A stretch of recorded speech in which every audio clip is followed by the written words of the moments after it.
Welcome to the Badass Breastfeeding Podcast. This is Dianne, your lactation consultant. And this is Abby, the Badass Breastfeeder. And today's episode is brought to you by DockATot. DockATot's award-winning dock is a portable lounger created for comfort and safety. And today's episode is also brought to you by our merch. We will hear more from our sponsors and our merch later. But you can head to badassbreastfeedingpodcast.com and check out our sponsor page and see if you need anything. Try to give them your business because they make this podcast possible. And also check out our shop page and our merch there, which you will definitely love. And I'll give you details later. And while you're there, scroll down and enter your email address, and we will send episodes straight to your inbox every week. And I think Dianne has our review of the week. You love to say merch, don't you? I like to say merch. So Exley's really into YouTube right now. He watches all these YouTubers. Oh, so does my husband. I'm glad my husband's like an 8-year-old. That's very good. Well, there's a lot of different things. So the kind of YouTubers that Exley watches say merch all the time. And God. I think it's a funny word. We say it around the house, and and he's really into this. Like he is like all about today's lingo. Like we don't even know what he's talking to be. He's like, oh man, that dude's bussing. He says all these things, and I'm like, what does that mean? Oh my God, that's hilarious. My stepdaughter used to. Well, actually, she still does. Like, she'll say something and she'll look at my daughter and be like, is that what the cool kids are saying now? My daughter's like, no, Cheryl, it's not. Like, it's just. So, yeah. So we need somebody to keep us on our toes. I know. Like, I'm officially don't know what you're talking about. Like, I feel like for a while I could figure it out. I worked with kids, so I always like, I knew what they were talking about, and I would use some of it myself because I was still around and relevant. And now I'm just like, what? I'm like, what does bussin' mean? I know. That's a new one for me. It means cool, by the way. Oh, it is? Okay. Mm-hmm. Well, our merch is bussin', everybody. Our merch is bussin'. I used it in a sentence. I feel so... All right. Our review of the week. Everybody, I got to emails. I did emails yesterday. I was so proud. Wow. Now, in my defense, a lot of them came because they had sat in the inbox longer than usual. But I realized that it was like that backup started when I had COVID. So I think I just life was not. Yeah, I think I was just thrown off there for a while. But there was one that came through that I thought would be really good to talk about because it was a great review, but it also had a good question attached to it. So, I like to do those sometimes. So she said, hi, my name is Kaylee and I cannot stop listening to your podcast. Glad one day I Googled breastfeeding podcast and stumbled upon this podcast. I only wish I had found it sooner because the first 2 weeks of breastfeeding for me were so rough. I was told to supplement because my baby had lost too much weight. I was triple feeding and barely sleeping. My husband had no clue how to help me, but knew that I needed help. I was diagnosed with postpartum anxiety. I had a great support system, a rock star OB, and an angel lactation consultant, and I made it through. Now, my 4-month-old baby is only on breast milk. I could say so many things about my story. I didn't know if you guys have story sharing episodes where you read mother's stories. I think that'd be cool. I'm still making my way through every episode. Anyway, I recently had to do a routine MRI with contrast, and it's injected directly into the blood. I was told to pump and dump for 48 hours. Do you guys have an episode for medicines, injections, medical interventions in which it's necessary to pump and dump? I have a stash and baby will be fed well, but there was a lot of info out there when I looked. There was not a lot of info out there when I looked. Thank you so much for spreading good info on breastfeeding. I love breastfeeding and I am so glad I stuck with it even when the times were tough. So this obviously comes up a lot, medications. And I did tell her we do have a medication episode. I said we probably should redo it because it was a couple years ago. But contrast dye is one of the biggest questions people always ask about. Like, I have to have an MRI with contrast. They told me I can't breastfeed. They told me I have to pump and dump. That is not correct. You do not have to pump and dump with contrast. So do not worry about that. I also had somebody recently who said that they were told they had to, pump and dump or had to stop breastfeeding or something with an antibiotic. Like, no, that is not correct. So if you ever have anybody that says to you, oh, you need this done, you need that done, this medication or that medication, you can't breastfeed on it, and you're not sure, please definitely ask a lactation consultant. It's okay to question the so-called expert. Because honestly, they are not the expert in lactation. So they are just trying to be safe, trying to cover their own butt and say, oh, you can't breastfeed. But the truth is that you can on the majority of medications and on the majority of procedures. So definitely ask if you're not sure, ask and, get the information, because sometimes it is hard to find it if you're just kind of Googling. You don't really know what you're Googling for. Like if I was just, if I wasn't a lactation specialist and I was just breastfeeding my kid and was like, okay, I need to get this procedure done, I wouldn't know what to Google even to find out. Like, where's No way. And all the information is all convoluted and not, consistent. And like, so you can absolutely with contrast dye, absolutely with antibiotics. I don't even know where that one came from. I was like, oh my God, like now we got to start from scratch here, people. Right. Yeah, we're going backwards. I know, totally going backwards. But there is really very few medications, and medications is absolutely like it's a very gray area for a lot of people. So they just say, oh, you can't breastfeed. When actually it's totally fine. So please, if you get, anything, and somebody tells you can't breastfeed, just let us know, or, talk to a lactation consultant, whatever, because it is good to have the correct information. So yeah, that's pretty much it. So I was really glad she said that. I was like, oh my God, I'm totally going to talk about this because it comes up. It comes up all the time. And we do have episodes on it, or an episode on it, but it has been a while. So I definitely want to make sure that, we talked about it. So that's it. And thank you so much, Kaylee, for finding us and for listening and for getting through. Like she got through a lot of stuff, it sounds like, in the beginning. And I know that that's a story for a lot of people. So totally. Oh my God. Thank you for hanging in there. So yeah. Yes. One of the things you have to get through is the nighttime. Yes. This is part two. Part two. Because we started talking, we were talking last time a lot about nighttime feedings, why it's important, why it's normal, blah, blah, blah. And then the end, we started touching on positions and, some logistical stuff. And I got several messages that were like, oh my God, wait, I want to hear more about the stuff you were talking about at the end. So here we are to talk in detail about hopefully answering, some of those questions that you have and continuing that conversation. This is a big deal for a lot of people. It's a big thing. And it's like, this is like sleep is one of my favorite topics. Like, I think that's, bed sharing, co-sleeping, like just the nighttime breastfeeding world is one of my favorite things. And, there's a lot of different places that we can start. I think that, we'll start with, breast milk at night. So we talked very, very briefly about how breast milk is different at night, but maybe we should be a little bit more detailed about why breast milk is different at night.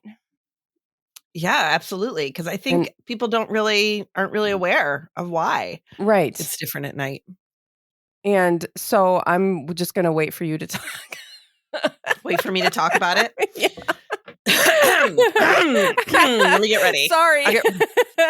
That's all right. I'm just like sitting here going, No, well, so there's an increase in prolactin at night, right? Yes. And prolactin is what keeps our breast milk supply high. Like that's what does it. The hormone prolactin, an increase in prolactin helps to increase milk supply. So that's why a lot of times people are like, oh my God, why do I wake up with the bed soaked? Why do I wake up and I'm so full in the morning? Like that is why, because your breast milk kicks into gear there with that hormone increasing overnight. So that's one thing. The other thing that's really cool that people either don't know or swear is not true is that babies get melatonin from your milk.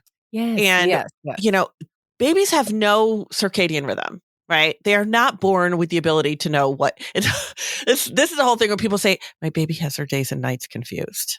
Like your baby's like a day old. Your baby never knew days and nights. Yeah. They never knew. Right. Like we're giving them way too much credit. So they weren't like on the night shift and then switched. No. We're in a little cap and a little going to work at night, little lunchbox. So they had no idea, right? But your body already does because you've been around a little bit longer than your baby and your circadian rhythm is already, established. So your milk will give your baby melatonin, which will help them to set that circadian rhythm. But people are always like, oh my God, that is not true because my baby's still up half the night. They're up half the night because that's what they're supposed to do. And a lot of this stuff too is not like, oh, your baby breastfed once during the night and now they've got all the melatonin they need for the rest of their lives. No, this is a process. And that is a really important part. Now, sometimes people say, well, then if I pump it in the evening, should I only give that milk in the evening? I am not big on oh my God, you got to separate your milk and, only give evening milk in the evening and day milk in the day. I'm not that crazy about it. Some people can absolutely arrange themselves like that. I am a fly by the seat of my pants kind of person. So that is not my thing. So I do not think it's that important for you to need to separate milk out like that. But just remember that when you are breastfeeding your baby at night, they are getting components to your milk that they're not getting during the daytime, which will help them to sleep better overall. Yeah. And I mean, this is like it's like anything else with parenting, right? Like the first time you do it is not what creates the lasting effect. It's just the consistent and constant doing it over and over again. And that's what nighttime nursing will do. And, they're going to wake up, like we were just talking about. Waking up is normal. They're not developmentally ready to sleep through the night. They're going to waking up is normal. And it doesn't mean that you're doing something wrong. It doesn't mean that there is something wrong with you. And when people tell you to just wean, that's not going to help because your baby is not developmentally ready to sleep through the night. So you can take the breastfeeding away, but you won't take away the wakefulness because that is just how it is. And it's okay to seem like it's unfair, to not like it, to feel exhausted, to hate it, to complain. Like that is okay. That is fine. You are allowed to complain and not like that. And I know that there are many of you who are awake right now in the middle of the night listening to this. Exactly. And it's okay to be unhappy about it. I came across this, it was a post on Instagram probably. And it came from another feeding support person who I think is out of the UK because I looked up her website and she's a lactation consultant and a midwife. And I think she's out of the UK. So she posted something where she did, and I looked like it was probably maybe a couple years ago or something. She did a poll on her, on her followers. I asked you if your little one wakes and feeds at night, and almost 10,000 responded. Almost 10,000 people responded to this poll. So I'm going to read the answers, whatever, whatever. 0 to 2 months, 94% were awake. 2 to 4 months, 85% were awake. 4 to 6 months, 91% were awake. 6 to 9 months, 93% were awake. 9 to 12 months, 93% were awake. 12 to 18 months, 89% were awake. 18 to 24 months, 86% were awake. 2 to 3 years, 81% were awake. And 3 to 4 years, 71% were awake. Still waking at night. Right. Yep. Yeah. But why? So if these numbers, these are high numbers. Yeah, they really parents. are. Parents were saying this. So why does our society think that these babies should be sleeping? Because we need capitalism to keep working. We need you to go to sleep so you can wake up in the morning. And I'm sorry, I said it again. It also gives a job to the sleep trainers, right? That's because true. That's a big business now. Yeah, you can absolutely capitalize on that too. Yep. So yeah, but I want to get into the logistics too. Very important. I want to give you guys concrete stuff. So let's talk about positions. Not those kind of positions. That's over. You already had the baby. Now we're talking about sleeping, breastfeeding positions. So a lot of people when they first have their baby are more comfortable sitting up in the night. And many people aren't bed sharing yet. They're kind of like, I don't know, that's not safe. I shouldn't do it. just set up your bed sharing situation. You know, we can put the link to we have episodes. We have tons of links on safe co-sleeping and setting that up. You can have the baby in your bed. You can have the baby on like a side-card crib bed. So you take the front bars off and then you can like bungee cord it to the bed so there's no gap. It's pretty handy. I mean, my ass was just in there the whole time. When we did that, yeah, you could have a DockATot. You can have, a little bassinet by the side of the bed. Or a separate, like, even some people swear they can't sleep next, like when they're like touching their baby. So they want their baby on a separate sleep service, and that's fine. I just slept all night with my baby latched on the whole night because it was just easier to keep them quiet and for me to try to get sleep. Keep them quiet. Yes. Yeah. I mean, so a lot of people really want to sit up in the at first, and that's fine. Just get tons of pillows. I know you'll hear this is going to sound contradictory because we say no pillows in the bed, but these pillows are going to go behind you, and you're going to move them when you lay down again. And then when you're sideline, get comfortable with sideline breastfeeding. Try it out during the day. Watch videos. I don't care. Get comfortable with sideline breastfeeding and just keep trying. And so once you are comfortable on your side, in order to get comfortable on your side, you're going to have a pillow under your head. You're going to have a pillow between your knees, and you're going to have maybe more than one pillow behind your back. And not like a squishy pillow that's going to just fold, as you like lean on it, like a good one, like maybe one of those Tempur-Pedic ones, or they make those, body pillow things you can stick back there. And the point is that you want to be able to be in a comfortable position, have your baby be able to reach your boob without you having to hold yourself forward or hold yourself in any position, because you want to be able to relax all of your muscles. And many people have never experienced having all of their muscles relaxed. I know for me, I will go to sleep. I'm like, I'm going to sleep now. And I'll be laying there for like 5 or 10 minutes. And then I'll realize that like my neck is just like completely tensed. Like my head is literally not even laying on the pillow. Like I'm holding it up. Yeah. And this is just the world we live in. So try to just do one of those body scans and make sure your muscles are completely relaxed. Trust me, this is huge. Like, make sure that you have the pillows to where you can completely relax and you're not going to roll away, and that you can just hold your position with your boob in your baby's mouth where you can relax all your muscles.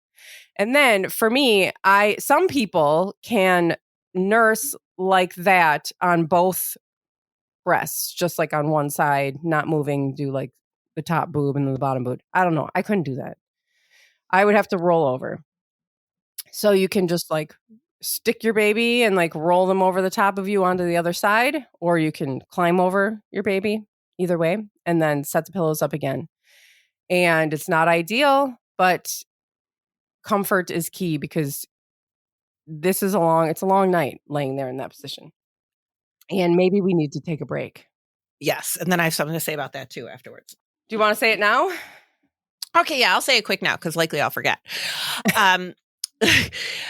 Ask a lactation consultant if you're not sure. There have been plenty of times that I have done, home visits, and the parent has said to me, will you show me how to do side lying real quick? Because I just can't seem to get it right. Now, you might not really think about that if you are, downstairs trying to, you have a lactation consultant there, you're downstairs on the couch, they're helping you with latch, they're making sure baby's transferring enough milk, whatever the initial problem is that you brought them in for. You might not be thinking of that. But while you have them there, absolutely take them to your bed and say, show me how to do this, because I'm having trouble with it. And that will be super helpful. And then you can once you have the bones of it, you can work with the pillows and, see what makes you most comfortable. But I have done that for a lot of people. It is totally okay, because you have them there for a different reason does not mean you cannot suck the life out of them while they're there and ask them every question and have them do everything for you. That's what they're there for. Yeah, absolutely. All right, we'll be right back. Today's episode is brought to you by DockATot. DockATot's award-winning dock is a portable lounger created for comfort and safety. With your babies safely docked in this lounger, you have a more manageable place for playtime, tummy time, diaper changes, dozing, you name it. The dock was designed to mimic the womb with soft padded edges, and you may have seen your favorite badass celebrity parents posting about these. If you think your baby is too messy for one of these, don't worry, the cover is washable. And you will also love the La Mom and Wedge nursing pillow. Many nursing pillows are oversized and only support one position. The La Mom and Wedge supports multiple feeding positions while decreasing neck and back strain. You also get to pick from many beautiful patterns.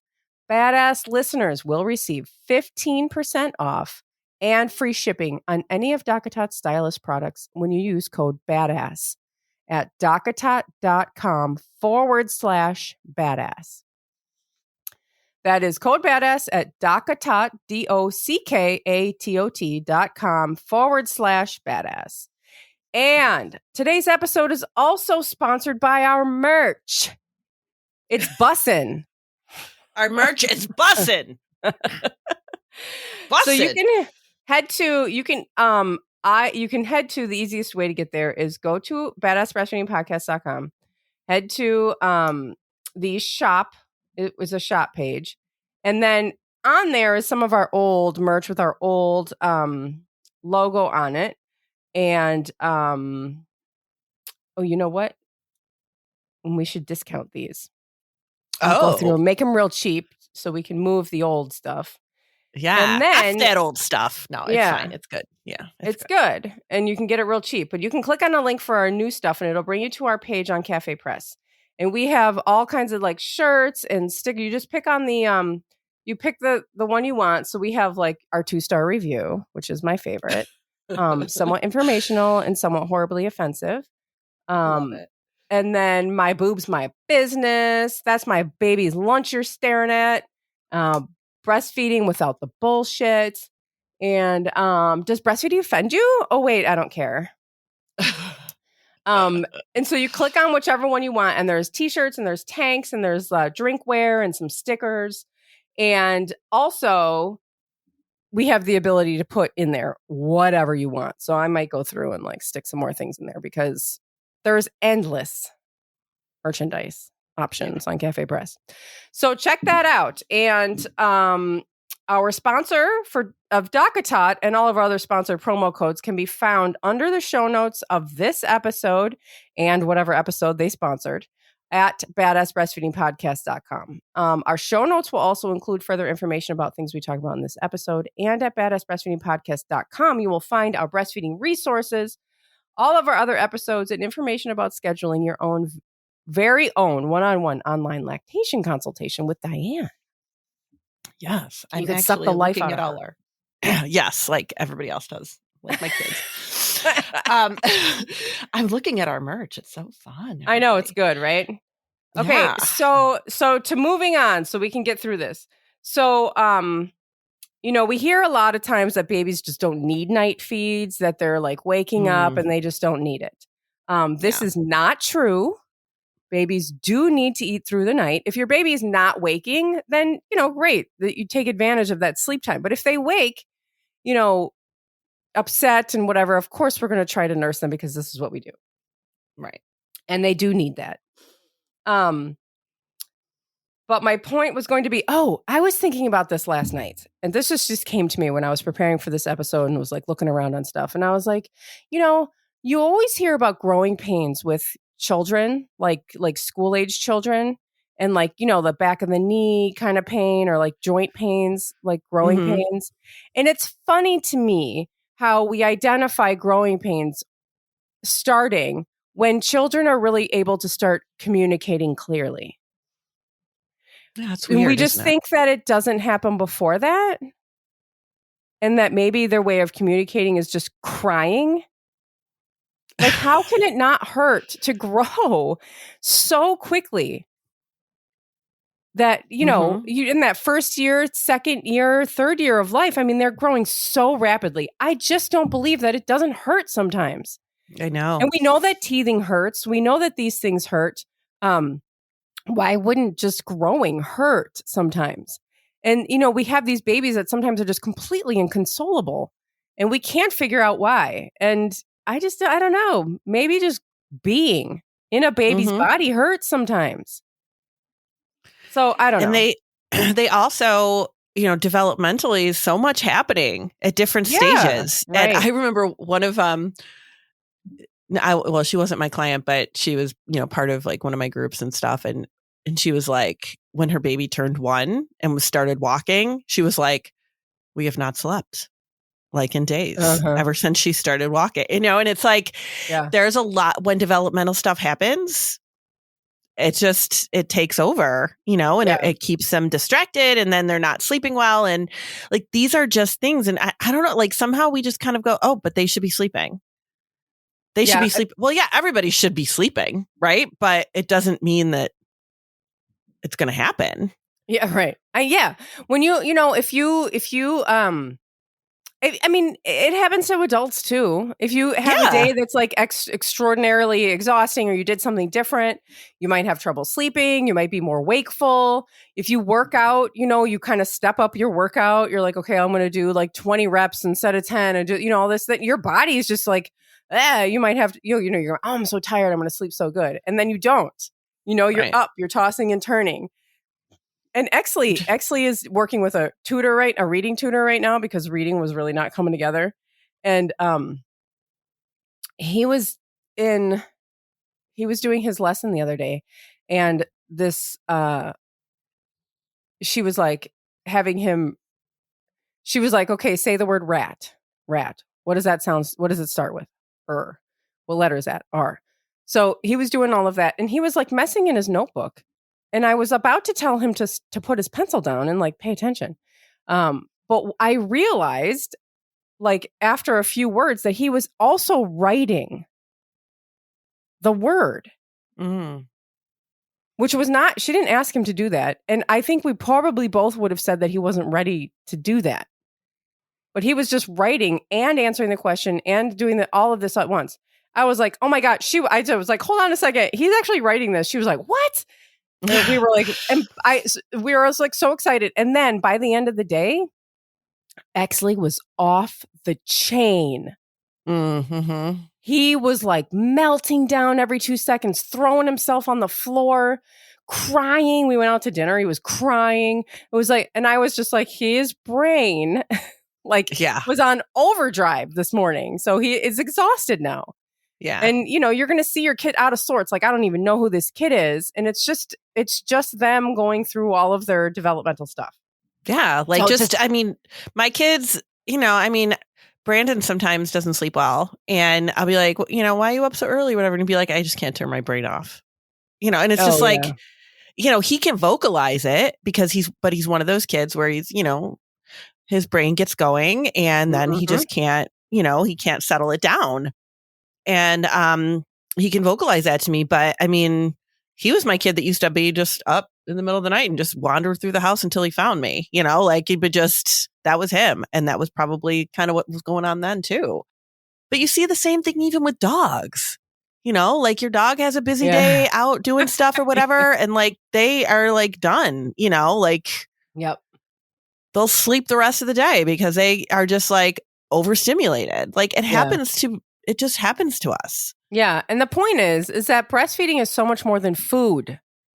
We say this, right? Breastfeeding is so much more than food. So your baby is going to be up when all of this stuff is going on, plus when they want to nurse and eat, actually. So there's just so much going on. You say, well, my baby's nursing again. I must not have enough of milk. No, it's so much more than food during the day, and it's so much more than food during the night, too.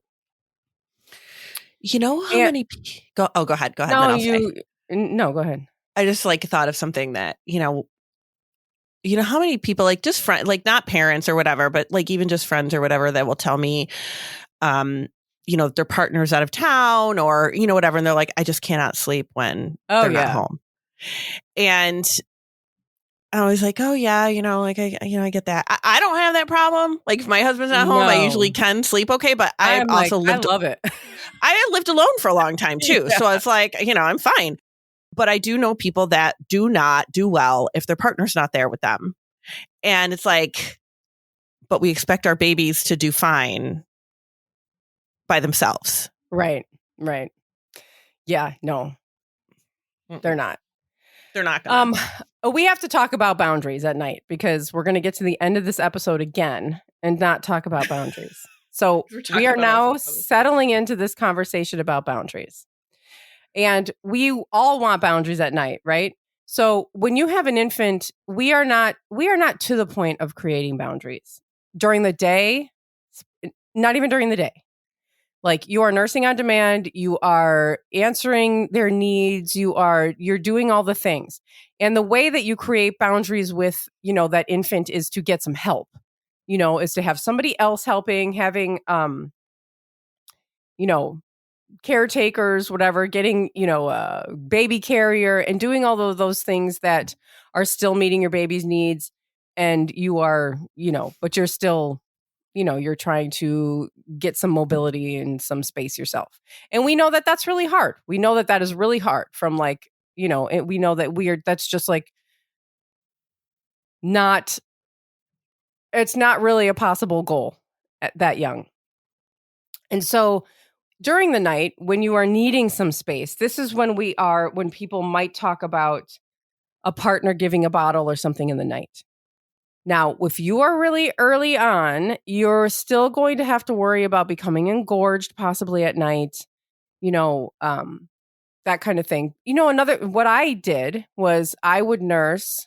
If the baby was up and wakeful and really kind of upset, I would nurse and then hand the baby off to my husband, who would rock him or walk up and down the hallway or doing something like that to kind of, get him into his next sleep stage and then hand him back to me in the bed where I would latch him on, when I would just be able to have a few minutes where I didn't have to get up, and I could just lay there without the baby. The one thing that that I have read about, I never really tried this, but it could work, is like the dream feeding thing. Where like I suggest that to people. Yeah. Yeah. Where you're like, so you put your baby to bed. Usually like at the beginning of the night is when your baby has like the longest stretch of sleep. Right. And so you like time it. Tell me if I'm wrong. But from what I understand is you kind of time it. And like when your baby would normally wake up to nurse, you kind of, before that, you just kind of go up to them and stick your boob in their mouth while they're still sleeping. So that they can like nurse, and then, when they have a boob in their mouth, they'll just start suckling because it's a reflex. And so they can kind of fill their belly and maybe they'll make it a little bit longer without waking up. Yeah. Am I understanding that right? Yeah. And there's definitely different ways to do it. And I'll suggest this if people are like, for a couple of different reasons. If people are like, my baby sleeps, I don't want to wake him up for a feeding, but I have to get more into him because he's not gaining enough. Great. Like, let's do a dream feed. Or if it's a parent that's like, my baby does sleep for several hours, but then I get full and uncomfortable. It's like, okay, let's see if we can sneak in a dream feed. And that way you're a little bit more, it doesn't work for every baby. Yeah. Some babies are great with it. Some babies are not. If it works, great. Sometimes they'll be like, you know what? You put your baby to bed at 7:30, you go to bed at 10, try a dream feed. Right? Like that'll just kind of like maybe carry them a little bit longer through the night. And all that is like Abby said, you're just kind of like getting them up. You're not waking them. You're not changing a diaper. You're not unwrapping them. You're not, none of that stuff. The whole point is to not wake them up. Yeah. Yeah. The whole point is to not wake them up. And I mean, if it doesn't work and your baby wakes up and they're like, what the hell's going on? And now everybody's up. Like, obviously we know that dream feed is not the right thing for your baby. Just leave them be and, whatever. But if it works, sometimes that can be a great way to get a few hours more of sleep. Yeah. Like sometimes that works great. So go ahead, like do not wake your baby up.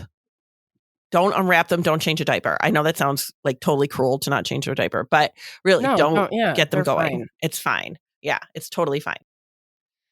Okay. So the other thing is make sure you have like food and water by your bed. Like if you are up and you are, for me, like when I was up in the middle of the night, I swear my body was like, we're up, man. I'm hungry. Like, why? Like, and I would get these like pains in my stomach and I'm like, oh, it's the middle of the night. You don't need to eat in the middle of the night. But my body was awake and was like, yeah, we do. We have things to do, don't we? Plus you burn a lot of energy breastfeeding. That's true. You do burn so many calories breastfeeding. And so have those like, one-handed things like granola bars and water and stuff by your bed, whatever you want right there. Have your phone, have the Badass Breastfeeding podcast, like, up and ready to go on your phone. Okay, so I'm trying to like get through all of my notes. The other thing I think is nice to have next to your bed too, if you can, is a hand pump. Those can be really handy. Haha. Those can be really great. Like to have, just in case, because what if you have one of those babies that only sleeps only nurses on like one breast and then goes back to sleep again. Like, and you're kind of going, oh, I'm a little full. I'm a little uncomfortable. A hand pump can really be helpful. Or if your baby sleeps a little bit longer and you're too full and they don't latch well because you're too full, take a little bit of that off. Those hand pumps can just be really, good for stuff like that. Yes. Okay. And so I am trying to make sure. Okay. So in order to create boundaries, creating routine is a very good idea. So in order to create a routine, you're going to have like, things that it's going to, in the long run, this is going to help your baby like actually know that it's time to go to sleep. And we'll know when we come into a routine of nursing. And I read something from Rebecca Meeke, who is the sleep consultant that we've had on the show that I worked with when Exley was a baby. And I saw something that was really cool on her page the other day. It was about these visual cues. And so, you're doing your nighttime routine, which she always recommends, like, singing a song, reading a book, rocking, something like that, those, and the kind of like getting an order in so that it's like a predictable thing. And then she said, when your baby wakes in the middle of the night to nurse, turn a light on, like a night light or a little bedside lamp or something. Every time they nurse, turn that on. And when they're done, you turn it off. And the point is that over time, your baby will associate like the light with nursing. And if the light's not on, it's not time for nursing. Now, we're not talking about an infant. We're talking about starting this as in infancy so that later on the association is there, because anything with parenting takes a long time of repetition. That's great, because I do know people that had like toddlers and would use that. Well, when it gets light out, then we get up. When it gets light out, then we nurse again. So that's a great association to have. Yeah. And when I was working with Rebecca, the other thing that she would say is, sometimes when your baby starts to stir, because Exley was like a toddler, I think. A toddler age, maybe it was like a year and a half or something, right around that time where like, you can start to kind of create the boundaries and try to delay the feeds and stuff. Which is not what you want to do with an infant. But we're around like a year, 18 months, you can start working on this. And she would say, because Exley would start to stir, and he would be kind of over there sleeping, and I would pull him towards me to nurse him. And she was like, I'm all for night nursing, but like maybe he wasn't going to wake up. Yeah. Maybe he was just stirring, and then you woke him up when you pulled him across the bed over to you. And I was like, she was like, before, when you start to hear him stir, just put your hand on his back and like rub his back, or I would put my hand on his butt and kind of like wiggle his body back and forth. Just real gently to see if he was actually going to wake up or if he would just go back to sleep. And that is actually something that you can do with an infant.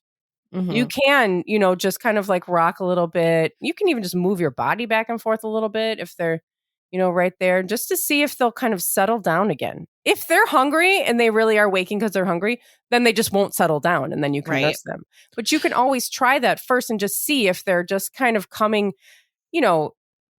out of their deep sleep a little bit and they're just going to keep sleeping, or if they really need to wake. And I think with a lot of people, as soon as their baby makes a sound, it's like, especially if you have other kids, right? It's like you don't want them to wake up the whole house. So you're like, Let me grab them real quick and feed. But they might not be waking. They might just be in between sleep cycles and just need help settling back in again. That's right. And when yeah, exactly. So I'm trying to get through all of this because we're super late again. One of the things too, when your baby gets a little bit older, I mean, infancy, they're just like latch on all the time. So it's like kind of hard. But when you have an older baby or something, my favorite thing to do was I would try to slip. They would fall asleep and they're still latched on, right? Like they can sleep and have a strong attachment on your nipple. Mm-hmm. So I would like slide my finger into their mouth and like break the seal of their suction and then like gently pull my nipple out with my finger. And then I could like roll onto my back or something. Yeah. Make sure they roll onto their back. And I could roll onto my back or just move or just be out of that position for a little while. Sometimes they'll wake up when you pull your nipple out and then you're like, okay, fine. You got to put it back in. But this works for naps too throughout the day. Like if you anytime you're nursing them to sleep, when they start to fall asleep, you can totally tell because they've got like this really weak, like kind of like shallow latch on your nipple and they're just like sleeping. Just try to slowly pull it out and see if they'll stay asleep for a little while. It's very sneaky and I like it. Yeah. So I'm sorry, I know that we're running late, but I want to make sure I get through all of these so we don't have to do a part 3. Although we can totally do a part 3. You guys, I have a feeling this is going to like, people are going to be messaging us and please message us so that we can keep talking about this topic because clearly there are endless amounts of things to talk about. When you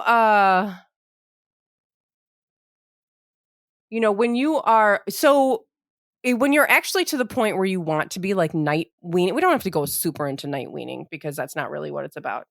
But like Dr. Jay Gordon has like a night weaning protocol,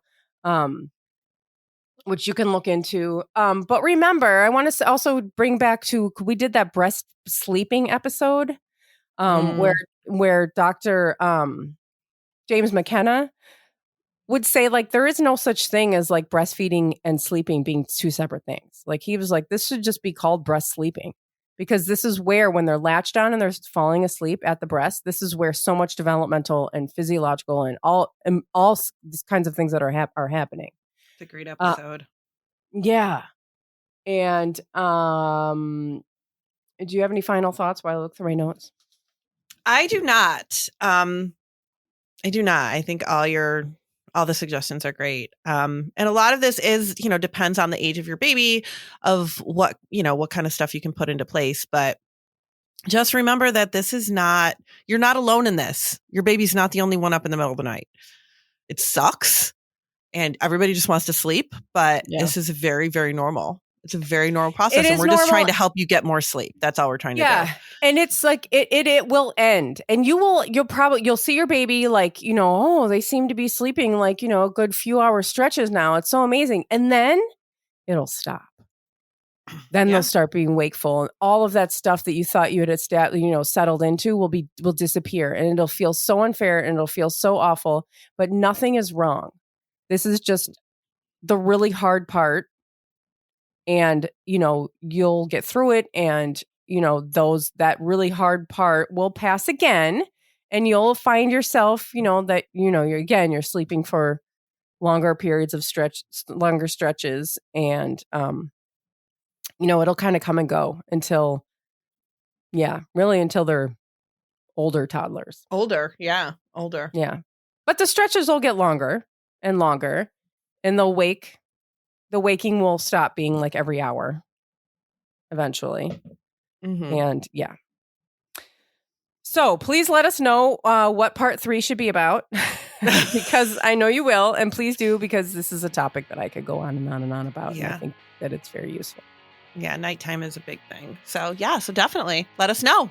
Thanks for listening. Bye. Bye.